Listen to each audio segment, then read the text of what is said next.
Very big hello and welcome back to your own channel. मैं हूं doctor आलोक पुरोहित, आपका health coach. अगर आप किसी भी क्रॉनिक मेटाबॉलिक एलिमेंट से पीड़ित हैं और इससे बाहर निकलने के लिए बहुत संघर्ष कर रहे हैं, बहुत सारी दवाएं आपको खानी पड़ रही हैं, इंसुलिन लेना पड़ रहा है, उसके अलावा आप लगातार इस बारे में बहुत एंक्शस रहते हैं, तो सिर्फ एक लाइफस्टाइल के चेंज से यानी अपने ईटिंग पैटर्न में परिवर्तन लाकर आप एक बहुत बड़ा फेवर अपनी हेल्थ के प्रति कर सकते हैं और इससे बाहर आने में आपको बहुत मदद मिल सकती है। इस एपिसोड को हम आगे बढ़ाएं इससे पहले इस चैनल को आप सब्सक्राइब कर लीजिए, हमारे इस एपिसोड को लाइक भी कीजिए और अपने फ्रेंड्स को फॉरवर्ड भी कीजिए ताकि उनको इस इन्फॉर्मेशन से कुछ फ़ायदा हो सके। आज हम बात करने वाले हैं फ्रीक्वेंट स्नैकिंग के बारे में। पिछले 20 या 30 साल से लगातार न्यूट्रिशनल फ्रेटर्निटी और आपके चारों तरफ इस नैरेटिव को बहुत तेज़ी से चलाया गया है कि आपको छोटे छोटे मील्स दिन में 5 या 6 बार खाने से आपकी सेहत में बहुत सुधार होता है, फ़ायदा होता है, आपकी एनर्जीज़ कंसिस्टेंट बनी रहती हैं, उसके अलावा आपके ब्लड शुगर के लेवल्स एक जैसे बने रहते हैं और आप लाइट फील करते हैं।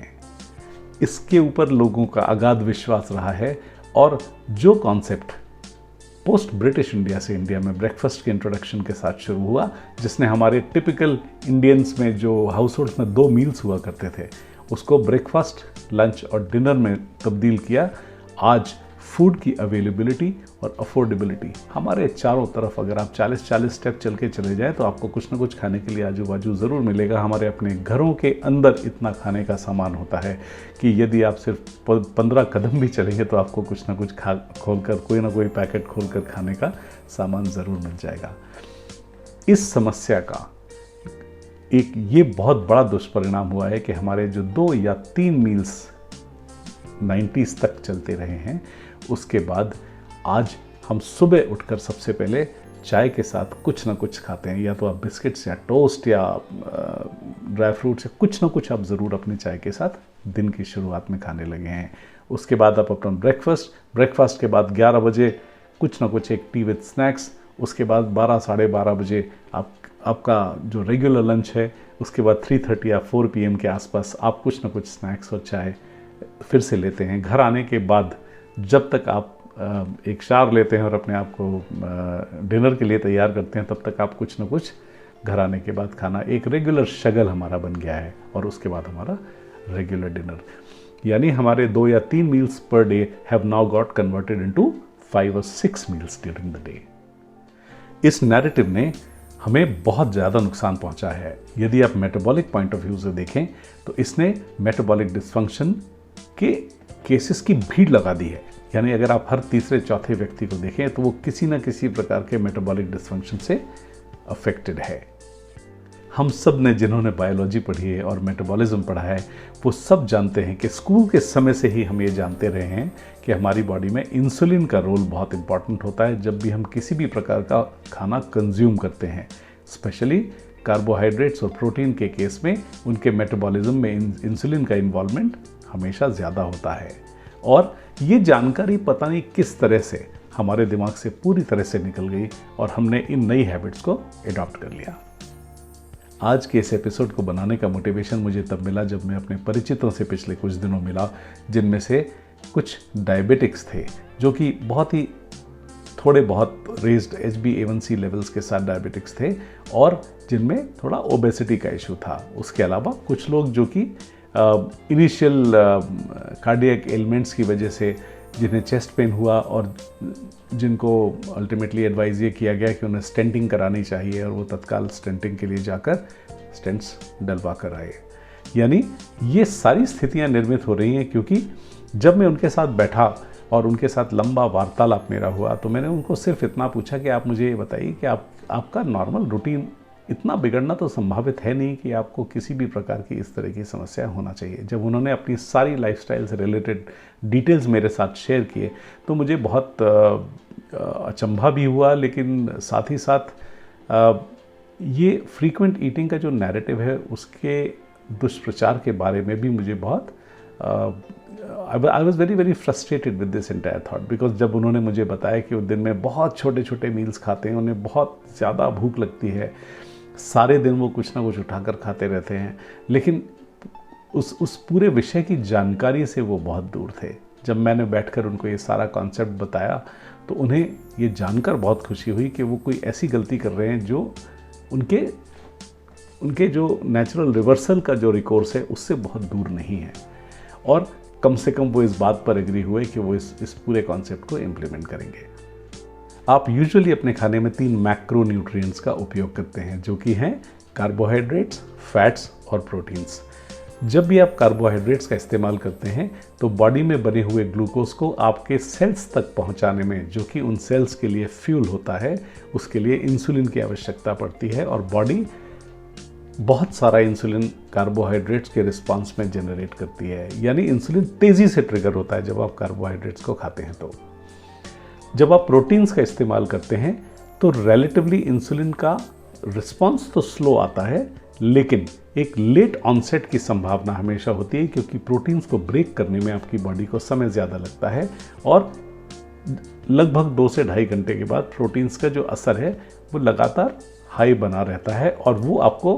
आप उसे ये भी कह सकते हैं कि उससे एक कंसिस्टेंट शुगर लेवल आपकी बॉडी में मेंटेन होता है। लेकिन एट द सेम टाइम यदि आप बहुत ज़्यादा प्रोटीन का कंजम्पशन करते हैं तो जो लेवल है वो काफ़ी हाई हो सकता है। तो प्रोटीन में आपको इनिशियल रिस्पांस ऑफ इंसुलिन काफ़ी रिलेटिवली कम मिलता है कार्बोहाइड्रेट्स के मुकाबले। अगर आप फैट्स का इस्तेमाल करते हैं तो अगर आप 100 to 200 ग्राम्स यदि आप बटर भी अभी खा जाएं तो आपकी बॉडी में इंसुलिन का रिस्पांस लगभग नेग्लिजिबल होगा, और आप देखेंगे कि आपकी शुगर्स राइज नहीं होती हैं, बिकॉज उसमें कार्बोहाइड्रेट्स नहीं होते हैं। लेकिन इन तीनों मैक्रो न्यूट्रिएंट्स का मेटाबॉलिज्म पूरी तरह से सेपरेट होता है, और यही मेटाबॉलिक डिसफंक्शन का एक बहुत बड़ा कारण है जब हम इन तीनों के बीच का भेद समझ नहीं पाते हैं और बहुत फ्रीक्वेंटली छोटे छोटे मील्स में स्नैकिंग दिन भर करते हैं।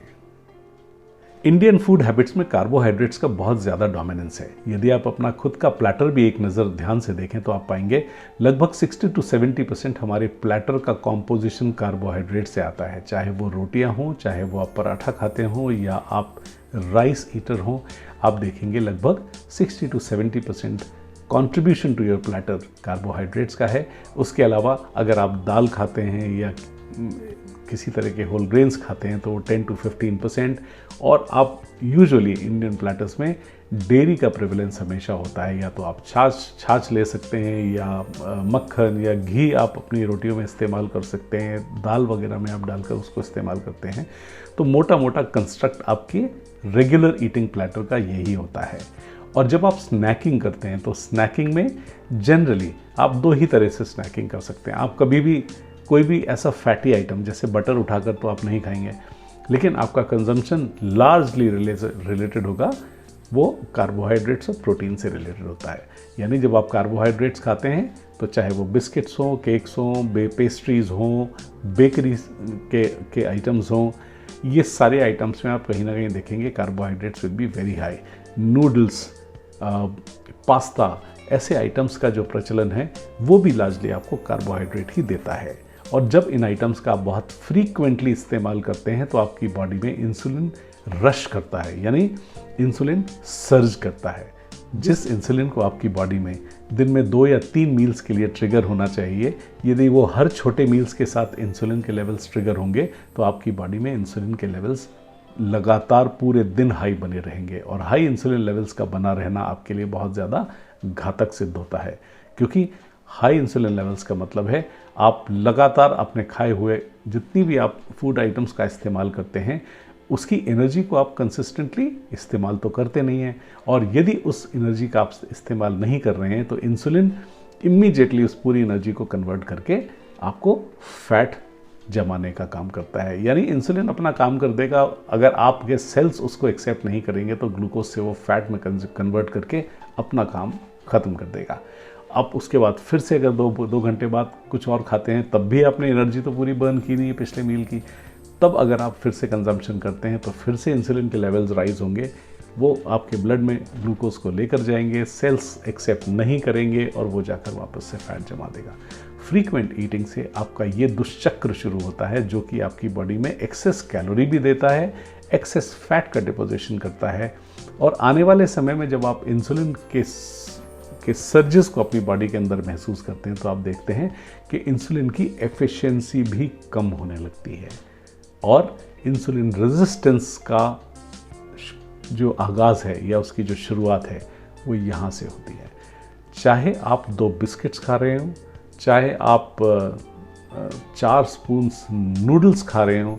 या आप घर में बने हुए कुछ बेसिक स्नैक्स, हर घर में कुछ ना कुछ बनता ही है। यदि आप कोई ऐसे स्नैक्स खा रहे हो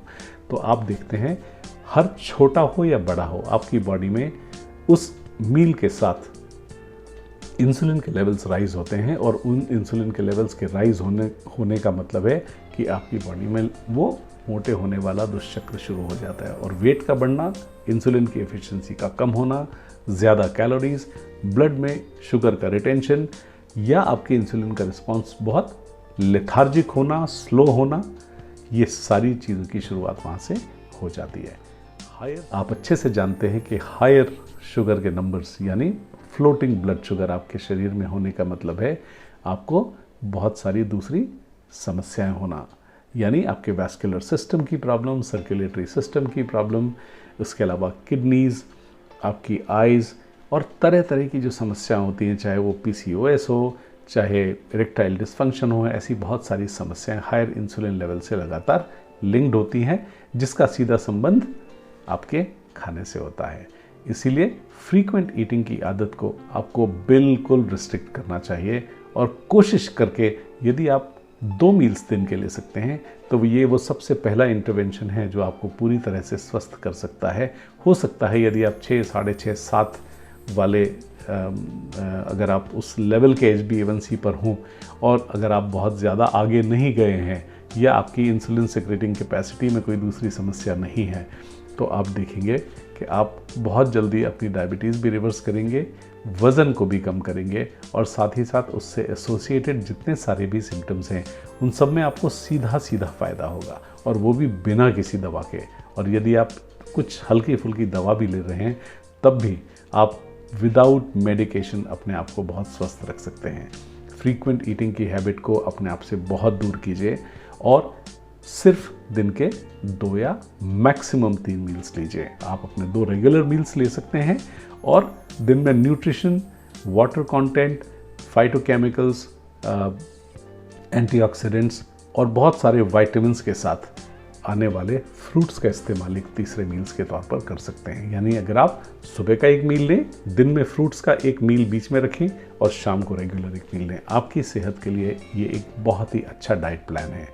अब आप खाते क्या हैं ये आपकी बहुत स्पेसिफिक कंडीशन के ऊपर डिपेंड करता है। यदि आप एक डायबिटिक हैं तो आपको पूरी तरह से होल ग्रेन्स और एकदम नेचुरली अकरिंग आइटम्स के ऊपर जाना चाहिए। और यदि आप किसी दूसरी समस्या से पीड़ित हैं, जैसे अगर आप किसी भी तरह से प्रोटीन्स को रिस्ट्रिक्ट करना चाहते हैं, तो आपका ओरिएंटेशन स्टार्च बेस्ड डाइट की तरफ जाना चाहिए। और फैट बेस्ड मील्स पर, यानी बहुत सारे नए नैरेटिव जो आजकल फ्लोट हो रहे हैं, जिसमें ultra low carb, high protein, high fat diets का इस्तेमाल लोग रेकमेंड करते हैं, वो एक और नई सुनामी लेकर आने वाला है। उससे बचकर रहिए। आप हमेशा से जो इस्तेमाल करते रहे हैं, कोशिश कीजिए उसमें थोड़े मॉडिफिकेशंस के साथ, बहुत कम मील्स के साथ आप अपनी हेल्थ को वापस से रिस्टोर कीजिए। Thank you very much for your valuable time.